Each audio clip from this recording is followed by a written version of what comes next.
Assalamualaikum warahmatullahi wabarakatuh. Saya Nulis Arisa Afriyanti dari kelas 12 HKL 1. Di sini saya akan menyampaikan materi tentang akuntansi biaya bahan baku. Di sini ada pengertian bahan baku. Bahan baku adalah merupakan bahan yang secara menyeluruh membentuk produk selesai dan dapat diidentifikasikan secara langsung pada produk yang bersangkutan. Pengertian bahan baku dapat meluas meliputi juga bahan-bahan yang digunakan untuk memperlancar proses produksi. Bahan baku yang demikian termasuk dalam pengertian bahan baku penolong atau bahan baku pembantu. Bahan baku dibedakan atas bahan baku langsung dan bahan baku tidak langsung. Bila biaya bahan baku tersebut langsung dibebankan kepada kelompok biaya bahan baku dinamakan bahan baku langsung. Sedangkan bila biaya bahan baku dimaksud dibebankan melalui rekening biaya overhead pabrik dinamakan biaya bahan baku tidak langsung. Yang pertama ada A. Proses perolehan dan penggunaan bahan baku. Meskipun proses produksi dan kebutuhan bahan baku bervariasi sesuai dengan ukuran dan jenis industri dan perusahaan, pembelian dan penggunaan bahan baku biasanya meliputi langkah-langkah berikut. Yang pertama ada, untuk setiap produk atau variasi produk, insinyur menentukan rute untuk setiap produk yang merupakan urutan operasi yang akan dilakukan dan sekaligus menentukan daftar bahan baku yang diperlukan yang merupakan daftar kebutuhan bahan baku untuk setiap langkah dalam urutan operasi tersebut. Yang kedua ada anggaran produksi, menyediakan rencana utama dari mana rincian mengenai kebutuhan bahan baku dikembangkan. Yang ketiga ada bukti permintaan pembelian, menginformasikan agen pembelian mengenai jumlah dan jenis bahan baku yang dibutuhkan. Yang keempat, ada pesanan pembelian merupakan kontrak atas jumlah yang harus dikirimkan. Yang kelima, laporan penerimaan mengesahkan jumlah yang diterima dan mungkin juga melaporkan hasil pemeriksaan dan pengujian mutu. Yang keenam, bukti permintaan bahan baku memberikan wewenang bagi gudang untuk mengirimkan jenis dan jumlah tertentu dari bahan baku ke departemen tertentu pada waktu tertentu. Yang ketujuh, kartu catatan bahan baku mencatat setiap penerimaan dan pengeluaran setiap jenis bahan baku dan berguna sebagai catatan persediaan perpetual. Pembelian dan penggunaan bahan baku melibatkan catatan elektronik atau dalam bentuk kertas yang diperlukan untuk akuntansi keuangan umum, yaitu untuk menghitung biaya suatu pesanan atau departemen dan untuk memelihara persediaan perpetual. Yang kedua ada B. Metode perhitungan biaya bahan baku yang digunakan. Ada beberapa metode perhitungan biaya bahan baku yang digunakan, antara lain metode identifikasi khusus. Metode ini adalah metode yang paling tepat dalam penghitungan nilai persediaan akhir. Namun metode ini paling banyak memakan waktu karena sesuai namanya diidentifikasi khusus, maka setiap unit bahan baku harus diidentifikasi berapa harga pokok pembeliannya. Metode rata-rata. Metode ini terbagi dua, yaitu A. Rata-rata sederhana dan B. Rata-rata tertimbang. Metode masuk pertama keluar pertama atau disingkat MPKP. Pada metode ini, bahan baku yang lebih dulu masuk atau dibeli dianggap yang lebih dulu dipakai, sehingga yang menjadi persediaan akhir adalah pembelian-pembelian yang terakhir. Metode masuk terakhir keluar pertama atau MTKP. Menurut metode ini, bahan baku yang terakhir masuk atau dibeli dianggap lebih dulu terpakai, sehingga yang menjadi persediaan akhir adalah persediaan awal dan pembelian-pembelian selanjutnya.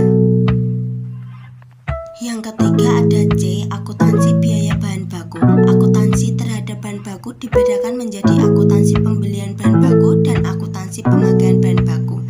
Prosedur pembelian bahan terdiri atas 1. Permintaan pembelian, 2. Pesanan pembelian, 3. Penerimaan bahan. Oleh karena itu, terdapat 3 dokumen pembelian bahan, yaitu pertama, surat permintaan pembelian, kedua, surat pesanan pembelian, dan ketiga, laporan penerimaan barang. Atas dasar 3 dokumen inilah pembelian bahan dicatat. Pembelian bahan baku. Akuntansi biaya untuk pembelian bahan baku adalah sama dengan akuntansi untuk bahan baku menggunakan sistem persediaan perpetual. Saat bahan baku diterima, akun bahan baku didebet, sedangkan pada sistem persediaan periodik yang diterima adalah akun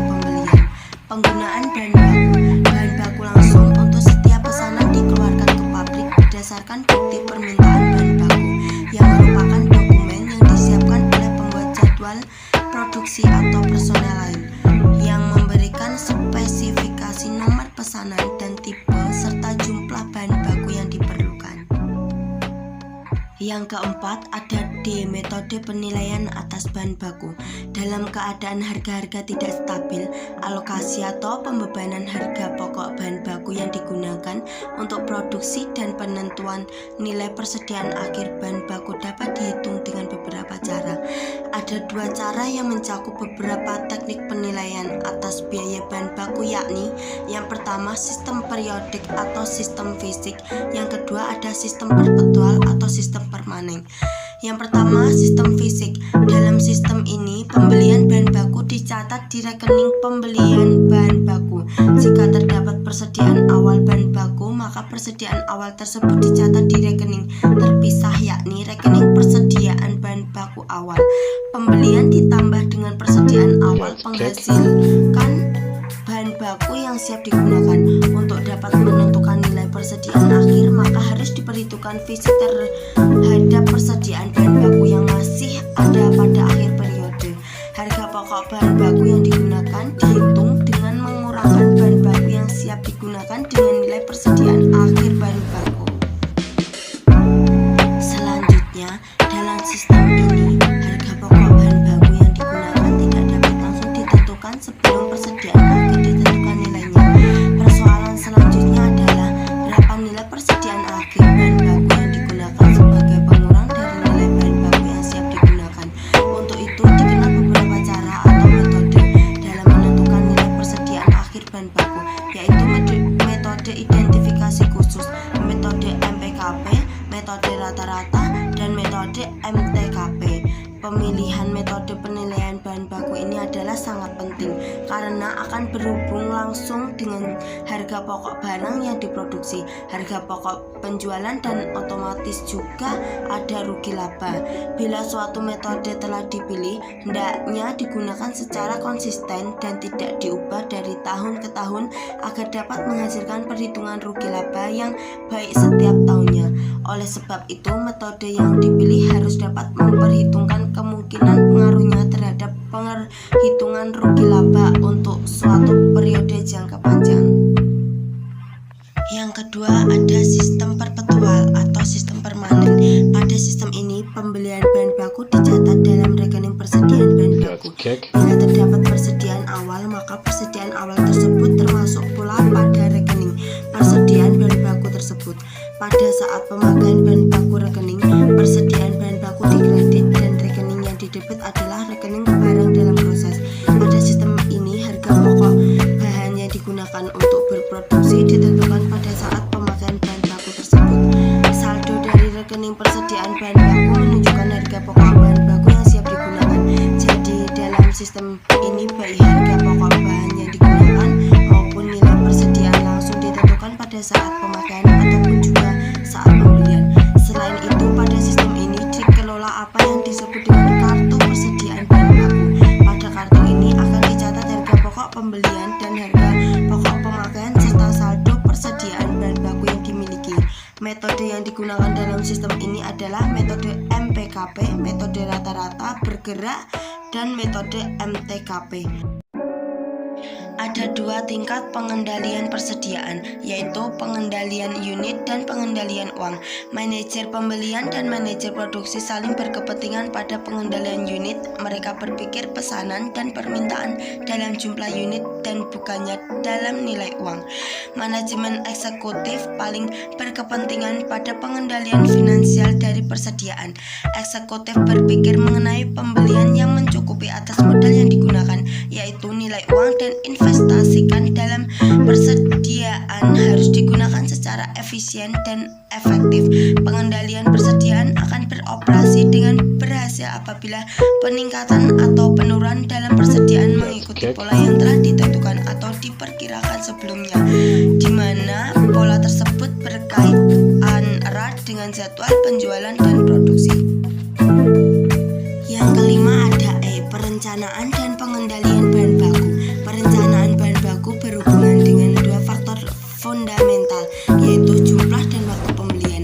Penentuan berapa banyak yang akan dibeli dan kapan melibatkan dua jenis biaya yang saling berlawanan, yaitu biaya penyimpanan persediaan dan biaya karena tidak menyimpan cukup persediaan. Karakteristik dari biaya yang saling berlawanan ini diilustrasikan di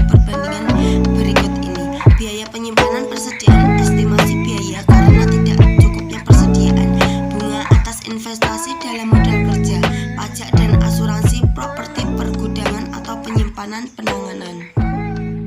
Pengendalian bahan baku harus meliputi dua kebutuhan yang saling berlawanan, yaitu 1. Menjaga persediaan dalam jumlah dan variasi yang mencukupi untuk operasi secara efisien, dan 2. Menjaga tingkat persediaan yang menguntungkan secara finansial. Tujuan dasar dari pengendalian bahan baku adalah kemampuan untuk melakukan pemesanan pada waktu yang sesuai dengan sumber terbaik untuk memperoleh jumlah yang tepat pada harga dan kualitas yang tepat. Pengendalian persediaan yang efektif sebaiknya 1. Menyediakan pasokan bahan baku yang diperlukan untuk operasi yang efisien dan tidak terganggu. 2. Menyediakan cukup persediaan dalam periode di mana pasokan kecil, musim, siklus, atau pemogokan kerja, dan mengantisipasi perubahan harga. 3. Menyimpan bahan baku dengan waktu penanganan dan biaya minimum dan melindungi bahan baku tersebut dari kehilangan akibat kebakaran, pencurian, cuaca, dan kerusakan karena penanganan. 4. Meminimalkan item-item yang tidak aktif, kelebihan, atau usang dengan melaporkan perubahan produk yang mempengaruhi bahan baku. 5. Memastikan persediaan yang cukup untuk pengiriman segera ke pelanggan. 6. Menjaga agar jumlah modal yang diinvestasikan dalam persediaan berada di tingkat yang konsisten dengan kebutuhan.